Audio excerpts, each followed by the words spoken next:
everyone, today we got to play Decrypto. So this is a party game, right? Well, it's a word party game. It's a word party game.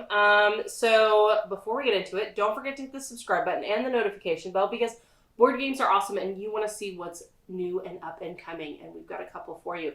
All right, so tell us more about Decrypto, Randy. So, well, first of all, this was the sleeper hit for Thanksgiving weekend. This one got played more than any other game we had there, mostly because we had light gamers at the I thought the line dice game won out on that one. Which one? The line dice, whatever that game was called that they were playing over there. Perudo.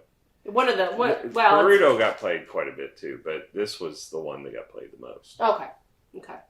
So, Decrypto was released in 2018. It has a Board Game Geek rating of 7.8 and rank currently of 101. That's pretty darn good. Yeah, very good. It is a 3 to 8 player game. I really don't see how you'd play it 3 player, but I'm sure there's a way to play it. But I would recommend playing it in teams of 4 or more. It's 15 to 45 minutes. I can't imagine a round lasting 45 minutes, but I guess if you played multiple rounds or if you were just taking a really long time, I don't know. Age 12 and up's probably about right. Designed by Thomas DeJanis and Thomas DeJanis L'Esperance. Art is by Fabian Fulchiron, Nils, and Manuel Sanchez. It was published by Yellow Games. Its MSRP is $19.99, but I saw it online multiple places for around $16. There is a laser drive expansion. We didn't play with it, but we had it in the box because it's such a small thing. You can wrap and put it all in the box. You don't need to keep the other box. Mm-hmm. But the laser drive expansion, it runs $15, and I found it online for about $12. So this is still readily available out in the market.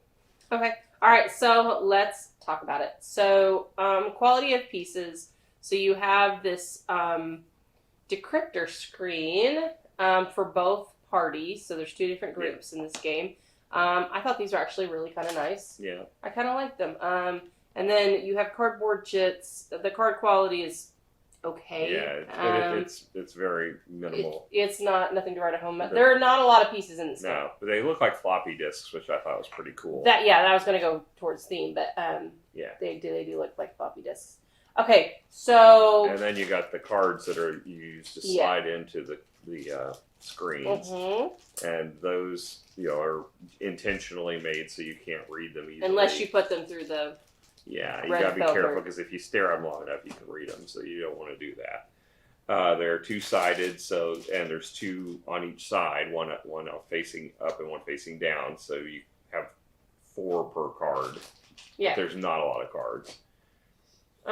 So what do you give it for quality of pieces? I mean, probably a 5. I mean, there's nothing special about it. You do get a pad, but it's very thin, and you're gonna play with 2 sheets each time you play. You're going to burn through this. Well, you'll probably that or photocopy it, but you have to photocopy it both sides.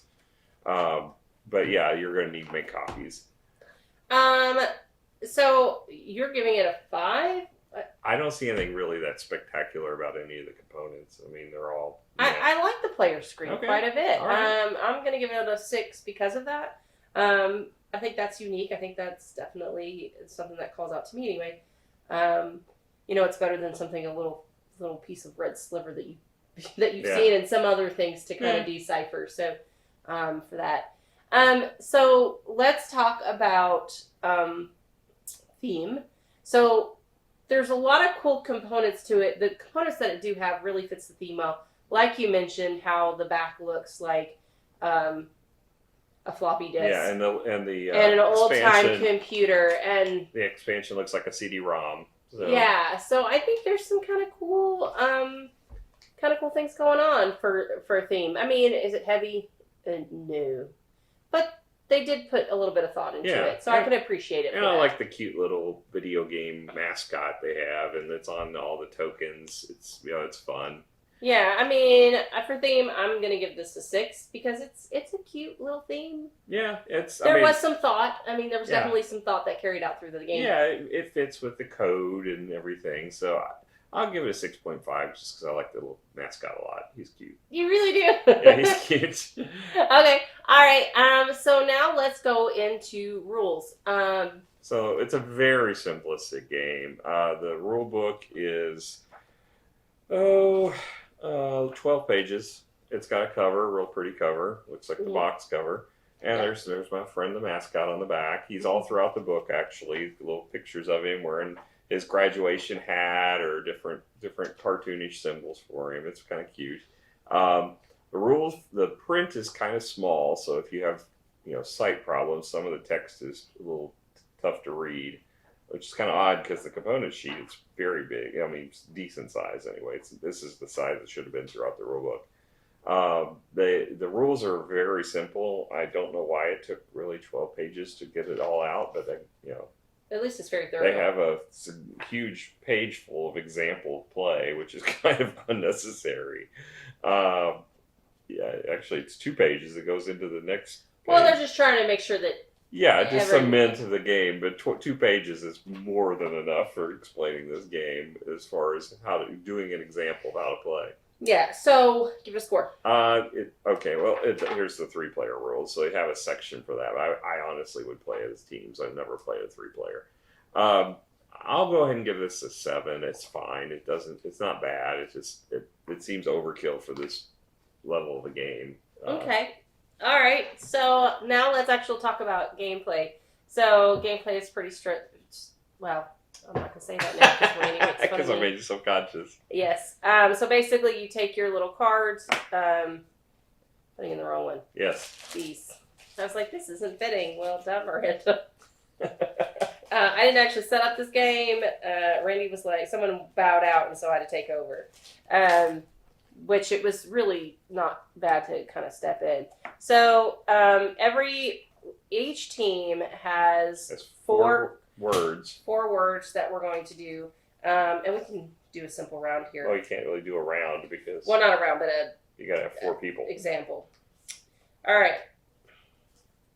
And you're each going to get a code that has a number, the 3-digit number that corresponds to 3 of the digits on the code. So our example for this instance is dinosaur for 1, glue for 2, art for 3, and toilet for 4.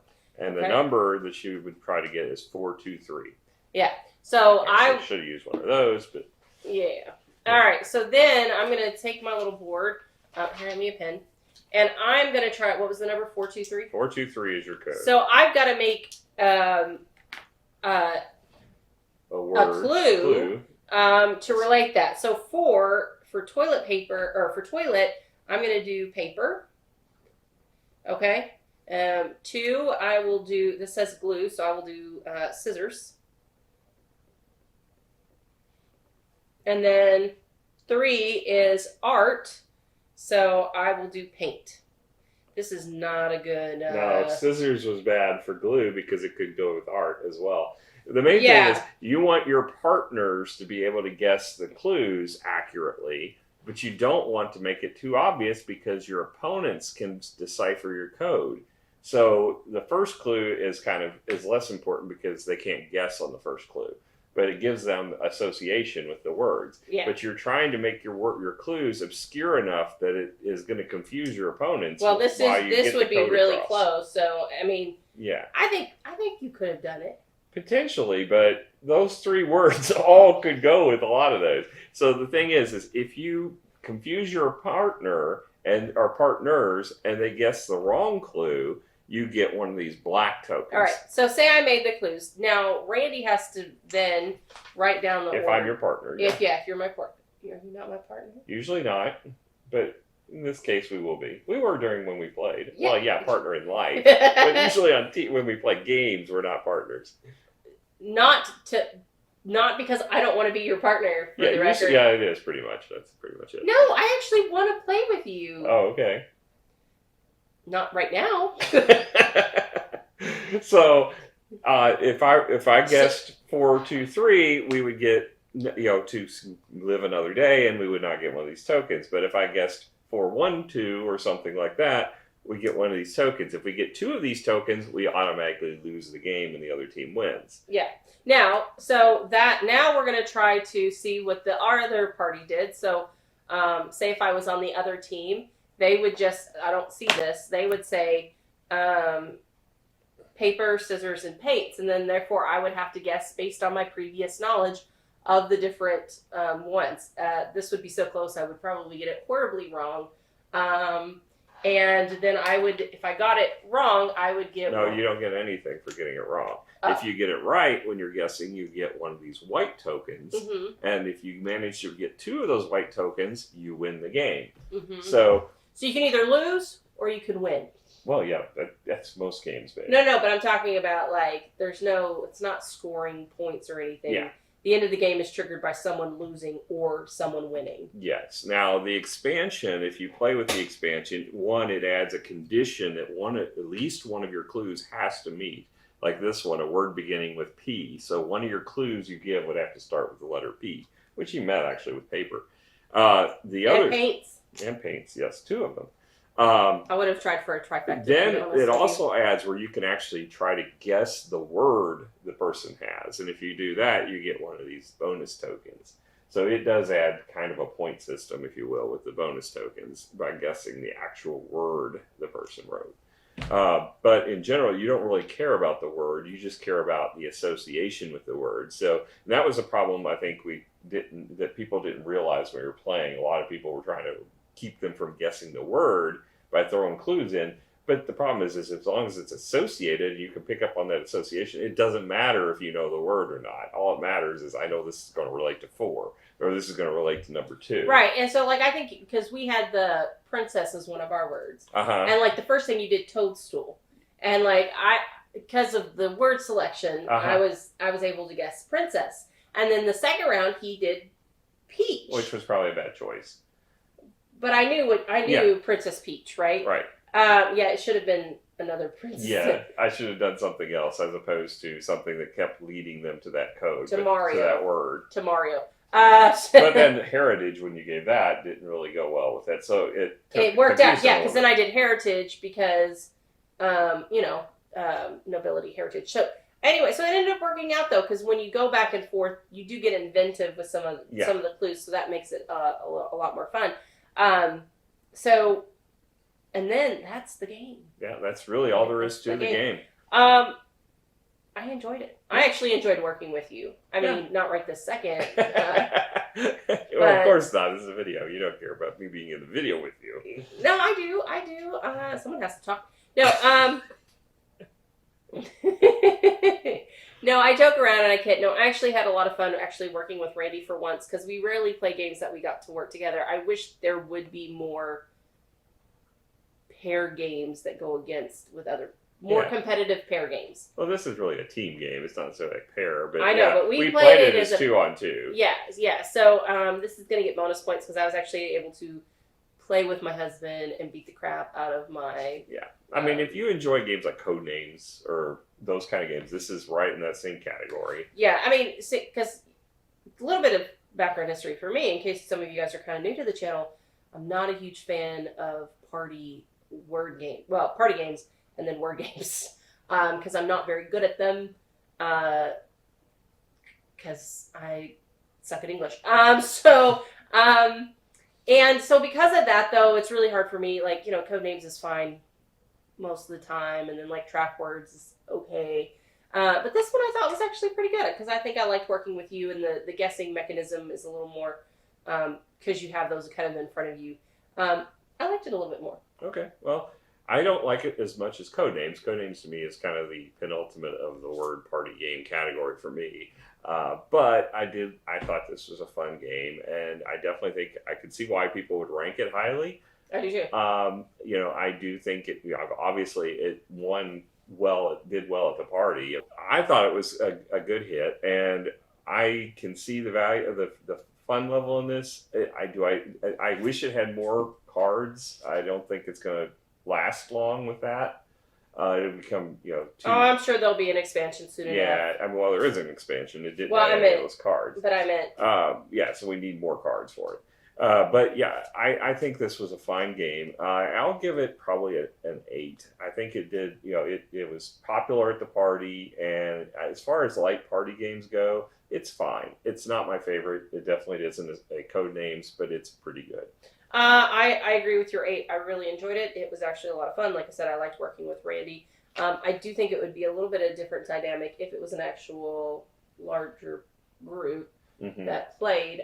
So it would be interesting to see how that kind of worked out. I guess you played it though with the larger group. Well, we only played it with the max of 6. I think we had 3-on-3. We never went 4-on-4, which is what it's capped at. I can't see playing it more than 8 because at that point it's just going to be too crowded trying to get around. Yeah, there's not really an opportunity to yeah.